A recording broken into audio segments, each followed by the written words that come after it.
¿Qué les parece si antes de abrir la Biblia oramos? Amado Padre, gracias por acompañarnos, gracias por cuidarnos, gracias por estar con nosotros en estos momentos.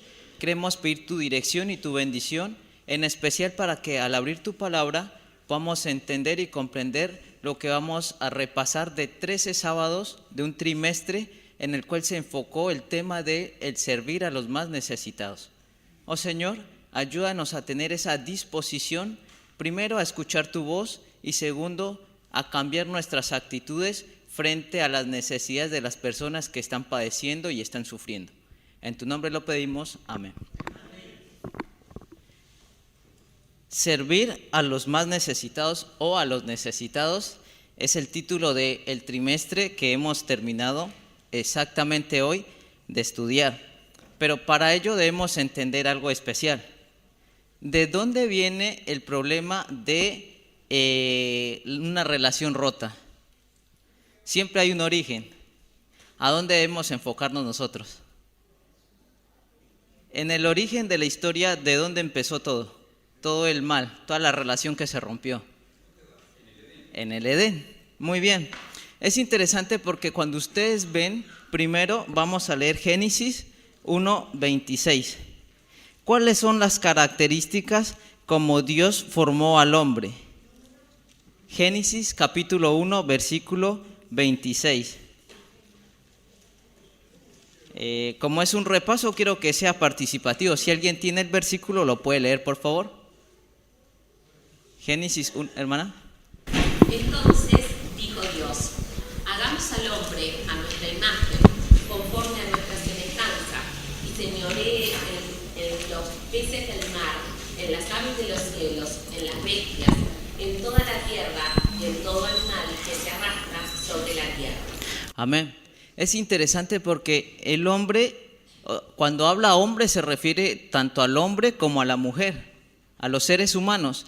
Dios les dio o nos ha dado a nosotros algo que nos diferencia a todos los demás, creados a imagen y semejanza.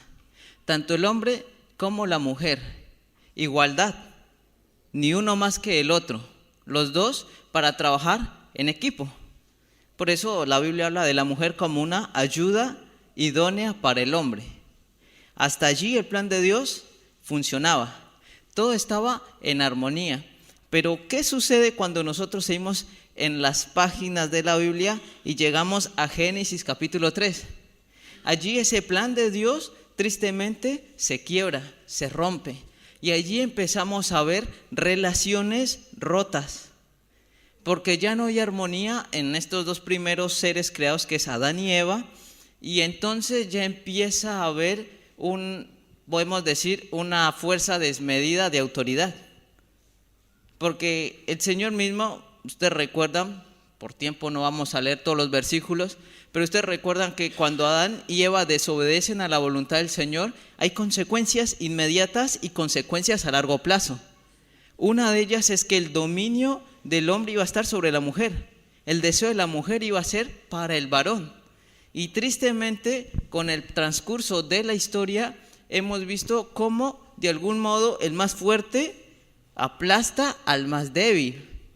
Se puede ver de manera individual, también de manera familiar y también social. En las páginas de la historia vemos como imperios o reinos más fuertes han esclavizado y oprimido a los más débiles. Pero también nos toca a nosotros como personas. ¿Por qué hay tanto machismo? Se han preguntado ustedes.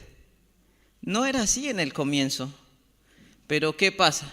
La fuerza desmedida ha hecho que entonces sea como normal este tema en una sociedad que por años y años viene con la misma ideología o la misma manera de pensar, pero no es así, no es así. Nosotros después, si podemos estudiar la historia de Caín, nos vamos a dar cuenta de que allí también hubo un problema. Génesis capítulo 4, versículo 7. Son las primeras preguntas que aparecen en la Biblia. Génesis 4, 7. ¿Quién lo quiere leer? Si haces lo correcto, siempre te aceptaré con agrado.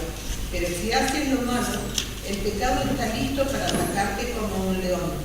No te dejes dominar por él.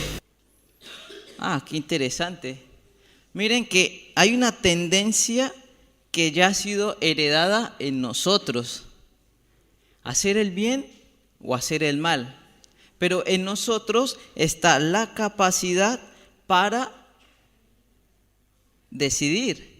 O sea, a nosotros nadie nos obliga a hacer el bien o a hacer el mal. Pero nosotros debemos entender que tenemos un libre albedrío. Y en especial, ¿por qué? Porque este es un diálogo para la pregunta que está en el 4:9. Recuerden que Dios hablaba con Caín y Caín estaba enojado. Y después de que Caín mata a su hermano, el Señor le pregunta, ¿dónde se encuentra tu hermano Abel? Y él contesta, no sé. Aquí está mintiendo, porque ya lo había matado, lo había asesinado. Y esta es una pregunta que a veces nosotros nos hacemos para desligarnos de la responsabilidad. ¿Soy yo acaso guardia de mi hermano? ¿Ustedes qué creen? ¿Es mi responsabilidad velar por mi hermano? ¿Por qué? A ver, ¿qué dicen ustedes? Por amor a Cristo, porque Cristo nos dio ya su palabra, su amor, y nosotros tenemos que aprender de la palabra de la Biblia, de la palabra, tenemos que aprender, o sea, aprendimos ya, ¿no? Pero eso queda en nuestra seguridad, nuestra forma de ser. Gracias, hermana. Miren, ¿sí, hermano? El momento que Jesús dijo, que Dios dijo en el mandamiento, amaos unos a los otros, a partir de ahí, por el amor que Él nos enseña a tener y el respeto por el prójimo, no debemos dejarlo caer y dejarlo en el camino. Así es, muchas gracias. Así que los hermanos hablan del amor del Señor por lo que Él ya ha hecho en nosotros y lo que hemos ido estudiando en la palabra. Y es interesante y en un ratito vamos a profundizar más allí en ese punto. Miren, la primera historia de la Biblia donde habla de una persona que era humillada y maltratada y escapó y no sabía cómo salir del problema, la encontramos en la historia de una mujer que fue esclava, que tuvo que huir de la casa de sus amos. ¿Alguien recuerda esa historia o de quién estamos hablando? Bueno, ¿ustedes recuerdan quién era Agar? Una sierva que había sido de algún modo comprada por Abraham cuando estuvieron en Egipto. Pero este es un contexto bastante complicado, ya que ella es dada por Sara a Abraham. De algún modo podemos entender que ella, primero siendo esclava, es también abusada y después, siendo oprimida, tiene que escapar de sus amos. Y esto es más complicado porque estamos hablando de un hombre que era un siervo de Dios. Pero era todo por los celos de Sara, porque ella estaba muy celosa de esa mujer. Exactamente, por eso les dije, es un contexto bastante complicado porque sabemos que Sara no podía tener hijos. La costumbre era que si la mujer, la esposa, la propia esposa no podía tener hijos, podía darle una de sus siervas a su esposo para que tuviera hijos con ella. Esto primero, por eso les dije, es un contexto complicado, porque primero ese nunca fue el plan de Dios. Dios ya le había dicho a Abraham que iba a tener un hijo con su esposa, pero el afanarse, el desesperarse, el no ver respuestas inmediatas lleva a que entonces haya falta de fe de Abraham y decía escuchar tal vez una petición un poco necia de Sara, y después vienen consecuencias. Pero estoy enfocándome en este momento justamente en Agar, o sea, ver la historia desde Agar, que era una mujer esclava egipcia llevada tal vez en el campamento de Abraham, y que no sabemos si ella deseó realmente estar con Abraham. Porque un abuso es cuando justamente va en contra de la voluntad de la persona. Pero fue dicho por Sara. Sara mandó a hacer eso. Sara le dio. Perdón, hermana, pero recuerde que ella era una esclava y un esclavo no tiene autoridad. Esa es la diferencia. Por eso les decía que estamos viendo la historia desde Agar, porque primero en la antigüedad un esclavo no tenía voluntad. Si yo soy esclavo de alguien, mi amo es el que me dice haz esto, haz aquello, y si trato de escaparme me pueden apresar y me pueden matar. O sea, el esclavo pertenecía directamente al amo. Por eso les digo, la historia es complicada, porque estamos viendo esta perspectiva de los ojos de Agar. Ella, esclava en Egipto, es llevada a otro lugar, lejos tal vez de su familia, sus costumbres, y en este momento se encuentra en que es dada a su amo para que tenga hijos con su amo. Claro que eso le da cierto derecho de preeminencia al tener un hijo, pero ahí vienen los conflictos con Sara. Así que al ser esclava puede ser abusada, porque si no era su voluntad, porque fue por autorización de su ama, está en contra de su voluntad. Y justamente por las represalias de Sara, ella decide escapar. Pero aquí es donde encontramos un nombre para el Señor que es muy interesante. El Señor nunca deja a sus hijos solos, y vamos a encontrar el primer nombre humano que se da a Dios. Génesis 16:13. Génesis capítulo 16, versículo 13. Al ella escapar la primera vez, Génesis capítulo 16, versículo 13. Al escapar la primera vez, ella estaba huyendo, pero tiene un encuentro con alguien. ¿Ustedes recuerdan qué estaba pasando? Miren, Génesis capítulo 16, versículo 13. Primero ella escapa, esta es la segunda vez. Luego Abraham le dice, por ese problema que tienen con Sara de su hijo y que nace Isaac, que habían conflictos entre los dos chicos, le dice Sara a Abraham, despídelos. Y Abraham los despide. Cuando están en el desierto y ya se quedan sin alimento, sin agua, ella deja a su hijo lejos porque no lo quería ver morir. Pero al ser hijo de Abraham, Dios se compadece.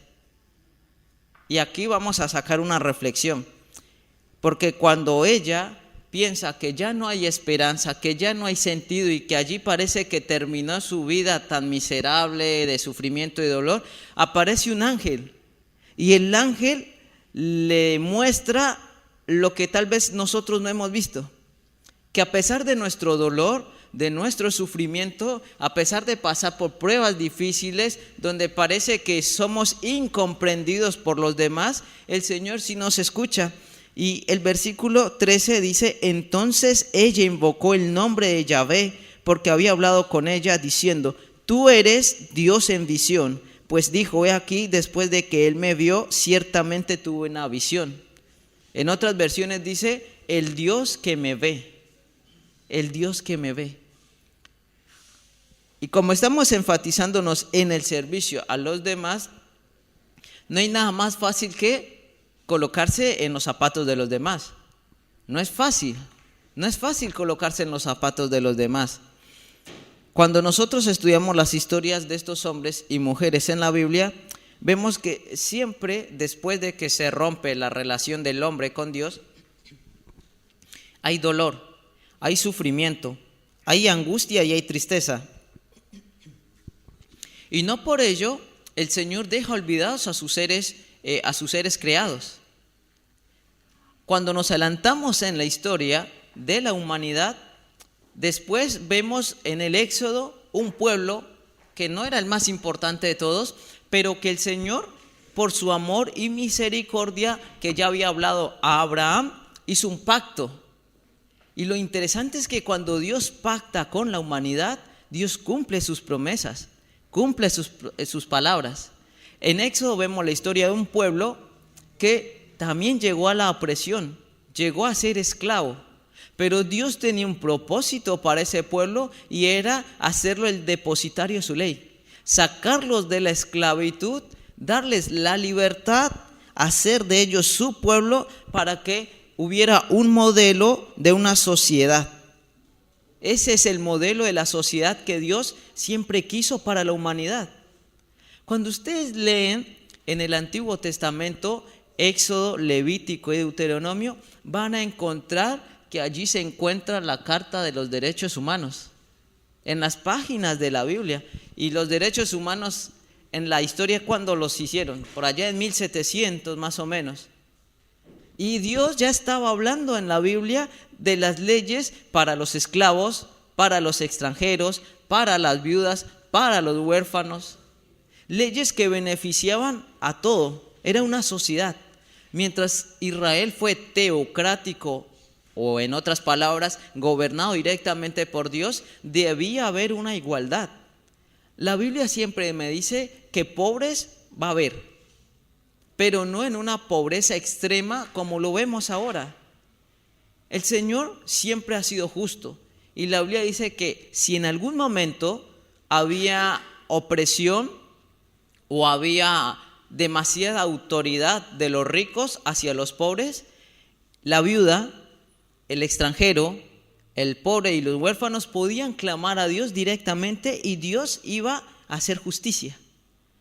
Qué contraste y qué tristeza cuando vemos el modelo de Dios con el modelo de la sociedad actual. Hay algo que se llama dinero y es lo que ha dividido a las clases sociales. Cuando no había dinero, ¿cómo comerciaban las personas? El cambio, lo que se llama el trueque. Entonces no había esa diferencia tan desproporcional. Otra cosa que la Biblia me habla sobre la economía del sábado. Esto es muy interesante. La economía del sábado está relacionada con la sociedad, con la educación y con la cultura y la religión del pueblo de Israel. Como ya hablamos de los derechos humanos, ustedes pueden recordar, porque esto es muy extenso para leer, pueden recordar que cada 7 años había un sábado. Aparte, bueno, los judíos, el pueblo de Israel, siempre ha celebrado las fiestas del Señor. El sábado como día de reposo es cada 7 días, hoy. Pero cada 7 años era el año que se conoce como el año sabático. ¿Qué pasaba en el año sabático? ¿Ustedes recuerdan? Mire, primero estaba el descanso para la tierra. Y hoy por hoy, la gente de los ingenieros agrónomos, la gente que se encarga de estudiar el suelo y la tierra, se han dado cuenta que tiene beneficios, porque le proporciona descanso y fuerza a la tierra. Cada 7 años la tierra descansaba. Los esclavos eran liberados cada 7 años y las deudas eran eliminadas. Por lo tanto, no iba a haber pobreza. No iba a haber pobreza. Y cada 50 años había el año del jubileo. Por diferentes circunstancias, una persona podía llegar a ser pobre. Y no era ya en ese tiempo. Ahora también puede suceder. Un mal negocio, una mala decisión. Ahora podemos decir que uno se queda sin trabajo, que tal vez tiene una mala inversión, sea lo que sea, o por enfermedad, una persona podía llegar a la pobreza. No por ello debía ser explotado hasta lo último. ¿Cuál era la solución que el Señor daba en ese momento? Una persona podía venderse como esclavo, pero aún así Dios colocó leyes para saber tratar a los esclavos, haciéndoles recordar que ellos habían sido antes esclavos en Egipto y no por ello debían actuar de la misma manera. Esa es la gran diferencia de Dios, la manera en que Él piensa, cómo actúa, y nosotros. A veces podemos ser duros con los que están por debajo de nosotros, si es que tenemos algún cargo de autoridad, tanto en el trabajo. Pero también habla de una comprensión necesaria para aquellas personas que están sufriendo, para aquellas personas que están pasando por situaciones diferentes. Y aquí es donde suena una frase que la han escuchado todos: la pobreza cero, eliminar la pobreza. Y el único que sí sabía cómo hacerlo era el Señor. Por eso las leyes de la Biblia, si fueran cumplidas a cabalidad, el mundo sería hoy totalmente diferente. Y allí es donde podemos pensar cómo los sistemas, tanto en la economía, la sociedad, la religión, la política y la educación, están de algún modo haciendo presión. Cada vez hay más presión. Ustedes lo pueden ver. Presión en la manera de pensar, en la ideología. Presión en el sistema educativo y también médico. Y ustedes saben a qué me estoy refiriendo. Al tema del aborto, al tema de la ideología de género. Es tan difícil hoy tener un concepto claro. Yo sé que la lección está hablando sobre alzar la voz de los necesitados, de los más débiles. Cuando uno es extranjero, puede simpatizar con los que son extranjeros. Cuando uno ha pasado por problemas o por enfermedades, puede simpatizar con los que están pasando por una misma situación. ¿Cómo podemos unir dos cosas? La religión con la política. Y esto choca mucho. Yo leí el comentario y es bastante interesante, pero ¿hasta qué punto se puede lograr? Tal vez acá en Argentina, no lo sé, pero en otros países, por lo menos el complementario hablaba de un país como Australia, donde se pueden reunir diferentes iglesias, aportan en encuentros anuales, ven la situación que está pasando Australia como país desarrollado, cómo ayudan a otras comunidades en el mundo y cómo pueden tener un voto o una voz que se hace sentir, no sé, en la Cámara de Representantes, con políticos y con gente de poder adquisitivo. Y la lección habla de cómo nosotros como pueblo llegar a tener una voz y defender a los más necesitados. Es bastante complicado en una sociedad que polemiza en todo sentido y donde uno sabe que cada vez que hay un movimiento, una marcha, lo primero que viene a la mente, ¿qué es? ¿Qué hay por detrás? ¿Quién los dirige? ¿Qué beneficios están buscando? Es bastante complicado entender este tema de cómo ayudar a los demás. Estaba pensando, y ustedes me dirán si está bien o no está bien, es lo que estoy pensando. Ahora uno puede también no solamente ir a las calles con carteles y hacer protesta, uno puede comentar sus puntos de vista en las redes sociales. Uno de ellos, por lo cual sí es posible hablar sin entrar en polémicas, puede ser lo que ya les había mencionado, el tema del aborto, porque eso nos toca a todos. Hay principios bíblicos y no por ello estamos metidos con algún partido político o apoyando a tal o cual candidato. Acá es ser neutral en ese tema, sabiendo que es un principio de la Biblia, el proteger y cuidar una vida. Porque la Biblia dice que cada uno de nosotros, en el vientre de nuestra madre, el salmista lo escribió, mi embrión vieron tus ojos.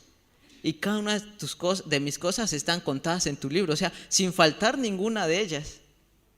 Ya un ser que se está gestando. Acá no hay que darle mucha vuelta al asunto. ¿Sí, hermana? Estaba reflexionando que en la escuela sabática se trataba de la chuva, y uno hay en parte que nosotros no podemos entrar, por ejemplo, cuando hay abuso sexual y uno ve y uno está viendo el caso de los vecinos, todo, y nosotros no podemos ayudar, ayudamos, pero según cómo es el problema nada más, pero cuando es un problema así, y hasta donde lo permite, porque después es tan delicada y que nosotros estamos viendo esto, ahí nomás no es que tenemos que salir a ningún lado y no podemos hacer nada, es como que tenemos que hacer oídos sordos, y eso es lo que nos duele, porque Dios nos está diciendo que ayudemos, y esas cosas nos duelen, esas cosas nos preocupan mucho. Así es. Miren que sí hay preocupaciones y acá sería cómo pedirle al Señor que me abra los ojos y los oídos para que hablen de mi corazón y vea cómo ayudar a los demás. No yendo tan lejos, podemos ver a nuestro alrededor ¿qué proyectos podemos hacer para ayudar a la comunidad? Puede ser, no sé, un merendero, contención para gente que está pasando por problemas de adicciones, ayudar a los que tal vez no tienen trabajo. Sabemos que estamos pasando por una economía bastante complicada, que eso está tocando el bolsillo de todos. La inflación hace que el dinero cada vez rinda menos. Pero debemos basarnos primero, teniendo fe en el Señor, de que Él va a suplir nuestras necesidades, hacer un pequeño sacrificio para ayudar al que no tiene, porque siempre va a haber gente que tiene menos que yo. Si tenemos trabajo, agradezcámosle al Señor por tener trabajo, porque hay gente que los han despedido, los han cesado del trabajo, han venido extranjeros que tal vez no han podido conseguir trabajo, algunos están trabajando en negro y otros definitivamente no han conseguido trabajo, y el Señor me llama a ser más comprensivo con ellos. Si tengo ropa, puedo darles ropa. Si tengo alimentos, puedo compartir los alimentos, porque finalmente el Señor bendice. Y lo poco, recuerden en la historia de Jesús, cuando Él multiplica el alimento, aunque sea un pan, 2 panes, una canasta, el Señor puede multiplicar para que coman todos. Y esto es lo que está el Señor hablándonos, porque Proverbios 31:9 dice: abre tu boca con juicio justo y defiende a los menesterosos y a los necesitados. ¿Podemos recibir en nuestra iglesia hermanos extranjeros? Sí, porque están viniendo muchos. Yo soy extranjero y he visto cómo los hermanos han sido una familia para mí y debo agradecer por ello. No por eso olvidarme de que también vienen más extranjeros, hermanos, que necesitan de nuestra ayuda y de nuestra comprensión. Cuando hablamos de servir, es ayudar a otro a suplir sus necesidades. Pero esta sociedad va cada vez tan rápido y estamos girando en un círculo vicioso que parece que todos estamos realmente ocupados. Ustedes pueden pensar en esto. Hoy la sociedad vive tan a las apuradas que hay una palabra que salta a la vista que se llama el estrés. Cuando tú hablas con una persona, tal vez miembro de otra iglesia o de otra denominación, tu vecino, alguien que no tiene trabajo o alguien que pasa por diferentes situaciones, ¿qué es lo primero que necesita? Es desahogarse. Y el Señor también nos está llamando a escuchar. A veces la gente no quiere que les hables tanto de religión, sino que los escuches. ¿Y ustedes recuerdan el método de Cristo? El método de Cristo estaba en la introducción del folleto Escuela Sabática de Jóvenes y lo que Elena de White comenta es: solo el método de Cristo será el que dará éxito para llegar a la gente. El Salvador trataba con los hombres como quien deseaba hacerles el bien, les mostraba simpatía, atendía sus necesidades y se ganaba su confianza. Entonces les decía: seguime. Muchas veces nosotros estamos fallando en hacer las cosas, porque en vez de suplir las necesidades de la persona, ver en qué le puede ayudar y cuál es la necesidad por la que está pasando, primero llegamos con la Biblia.